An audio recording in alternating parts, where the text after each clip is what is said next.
l'attentat à la voiture piégée en Libye, au moins 34 personnes y ont été tuées et des dizaines blessées. L'opération a eu lieu devant une mosquée à Benghazi.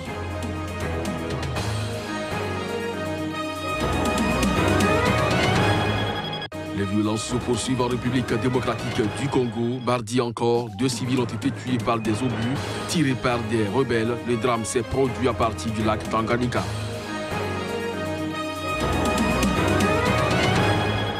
Des rebelles sud-soudanais retenaient mercredi en otage 2 pilotes kenyans. C'était suite à un incident ayant coûté la vie à un homme lors d'un atterrissage d'urgence.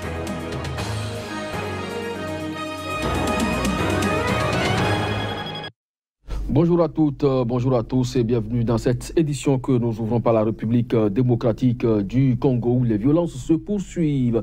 Mardi encore, 2 civils ont été tués par des obus tirés par des rebelles. Le drame s'est produit dans une ville à l'est du pays à partir du lac Tanganyika. Reportage.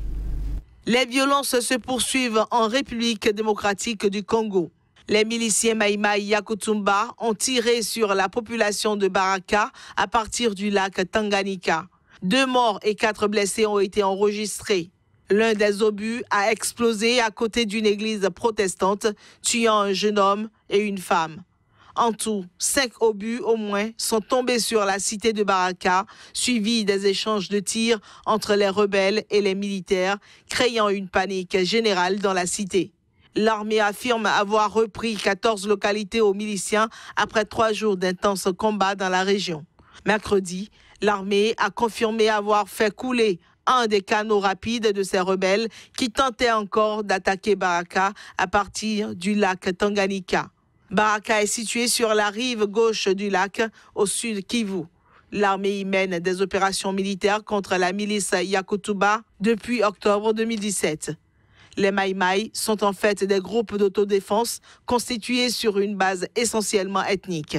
Ils ont été armés pendant la Deuxième Guerre du Congo par le pouvoir pour combattre les envahisseurs ougandais ou rwandais. Certains n'ont jamais désarmé.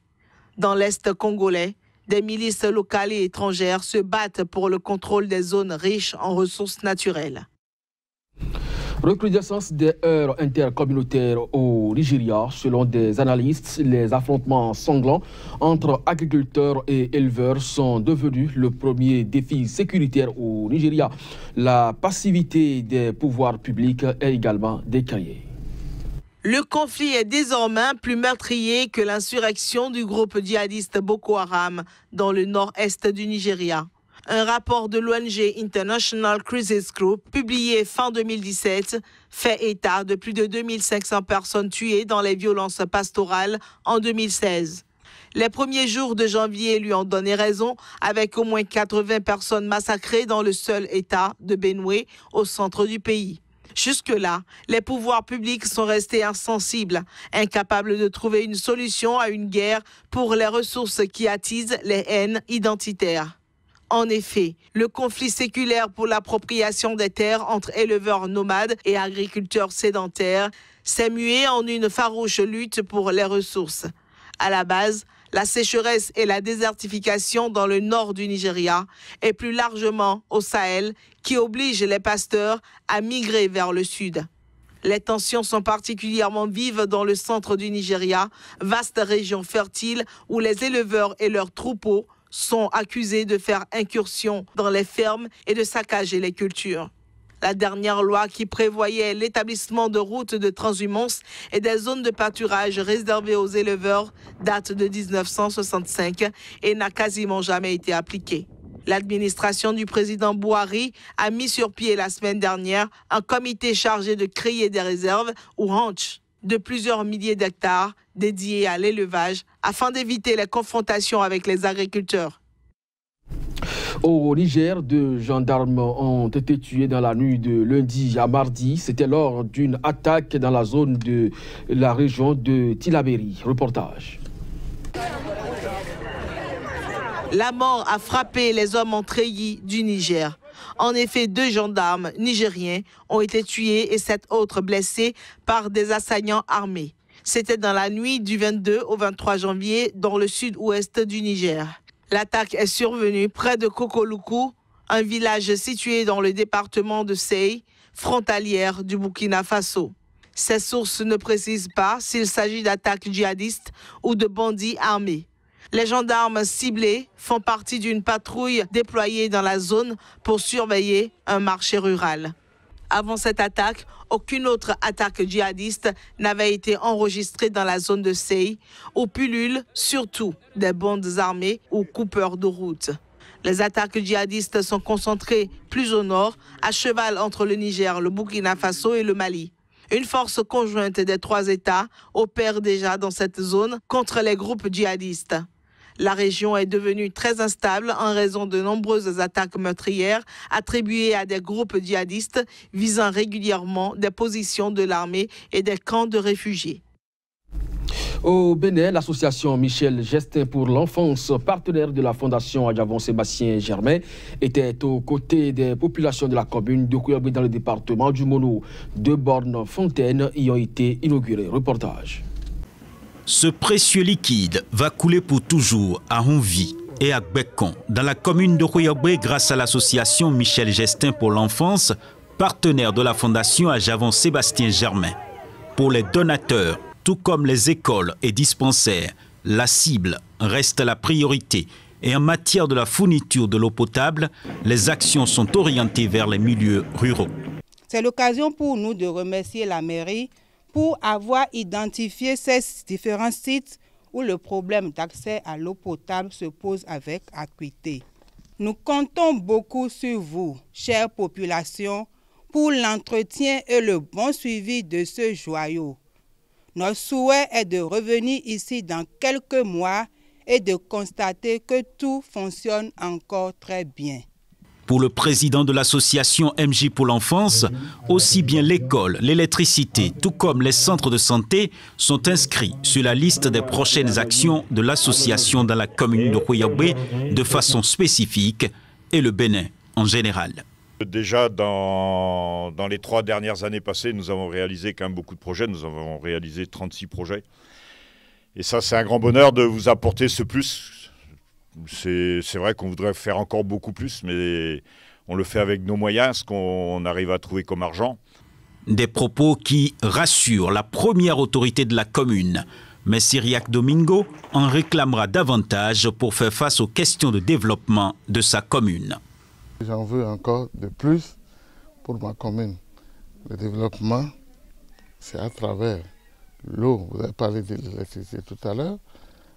Les routes, maternité, dispensaires, écoles. C'est ça qui est le développement d'une commune. Parce que s'il n'y a pas tout ça, il n'y a pas le développement.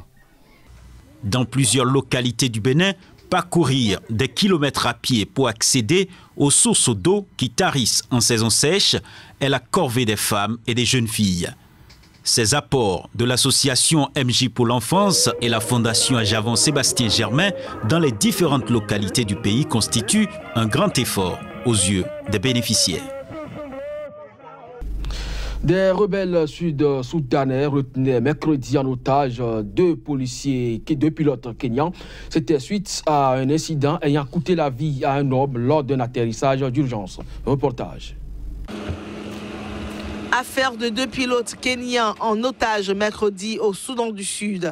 Des négociations étaient en cours principalement entre la société aérienne kenyane à laquelle appartient l'avion et les forces rebelles. Le porte-parole adjoint des forces rebelles a confirmé que les 2 hommes ont été mis en détention suite à un incident survenu 2 semaines auparavant dans la région d'Akobo. L'avion a en effet heurté lors d'un atterrissage d'urgence un vieil homme et 2 enclos à bétail. Tout ceci s'est passé dans des circonstances encore floues. Les 2 pilotes sont retenus par les rebelles car la famille du défunt réclame une compensation pour la mort de leurs proches. Le quotidien kenyan The Standard a indiqué que l'avion transportait 9 employés d'une ONG sud-soudanaise qui retournait à Juba après une mission dans la région d'Akobo. Mais l'appareil, quelques minutes après son décollage, a été contraint à un atterrissage d'urgence en raison d'un problème technique. Le Soudan du Sud est plongé depuis décembre 2013 dans une guerre civile qui a fait des dizaines de milliers de morts. Je le disais en titre, double attentat à la voiture piégée en Libye. Au moins 34 personnes y ont été tuées et des dizaines blessées. L'opération a eu lieu devant une mosquée à Benghazi. Reportage. Benghazi, la deuxième ville de la Libye, a été le théâtre mardi d'un attentat. L'insécurité et les rivalités politiques déclenchées depuis 2011 continuent de miner la ville. Mardi, en effet, un véhicule piégé a explosé au moment où les fidèles sortaient d'une mosquée. Une deuxième voiture a explosé 30 minutes plus tard dans le même périmètre, faisant plus de victimes parmi les services de sécurité et les civils. Sur le champ, 34 personnes ont trouvé la mort, tandis que des dizaines d'autres ont été blessées. Le bilan pourrait encore s'alourdir, plusieurs blessés étant dans un état grave. La ville de Benghazi, qui fut un fief de la révolution libyenne, était déjà devenue un fief de groupes djihadistes avant que les forces pro-Haftar ne la reprennent. La mosquée près de laquelle le double attentat s'est produit est connue pour être un fief de groupes salafistes. Ces derniers ont combattu les djihadistes à Benghazi aux côtés des forces de l'homme fort de l'Est libyen, le maréchal Khalifa Haftar. Un responsable des services de sécurité dépendant des forces du maréchal a été tué dans l'attentat. Khalifa Haftar appuie un gouvernement parallèle qui exerce le pouvoir dans l'Est de la Libye face au gouvernement d'union nationale à Tripoli. Appel de la condamnation de corruption de l'ancien président Luiz Inácio Lula da Silva. Là, nous sommes au Brésil. Les mesures de sécurité ont été renforcées à l'ouverture du procès mercredi. La tension était palpable dès les premières heures de la journée. Reportage. Plusieurs barrières et forces de sécurité étaient visibles mercredi devant la cour brésilienne. 3 juges étant chargés de trancher sur une condamnation à près de 10 ans de prison pour corruption. Le jugement en appel de l'ex-président brésilien Lula a débuté mercredi. Condamné à près de 10 ans de prison en première instance pour corruption et blanchiment, Luiz Inácio Lula da Silva pourrait se voir empêché de se présenter à la présidentielle d'octobre, pour laquelle il est le grand favori. L'ancien président Luiz Inácio Lula da Silva a encouragé mercredi ses partisans réunis pour regarder le procès en appel qui déterminera le futur politique de l'ex-leader. Je suis extrêmement tranquille et je suis conscient de ce qui se passe au Brésil et je suis absolument certain de n'avoir commis aucun crime. Je peux vous dire que ceux qui m'ont jugé auront la conscience moins tranquille que la mienne. Pour nous, ce n'est pas un jugement. On voit ça comme une persécution politique. Donc, on est là avec l'espoir que notre président soit absous pour continuer le projet politique du pays, pour qu'il puisse être candidat et élu à nouveau. Une confirmation de la condamnation à l'unanimité des 3 juges pourrait restreindre les options de recours des avocats de Lula. Sur le plan pénal, l'ancien président peut tout aussi bien être relaxé, même si cette dernière option reste assez improbable dans l'immédiat. Le Brésil tout entier retenait son souffle mercredi en attendant cette décision cruciale pour l'avenir du pays. L'État de Rio Grande do Sul a mobilisé d'importantes forces de maintien de l'ordre et des hélicoptères autour du procès, suivis par quelques 300 journalistes brésiliens et étrangers. C'est sur cette information que se referme cette édition. Bonne journée à chacun et à tous en compagnie des programmes de SICA. Au revoir.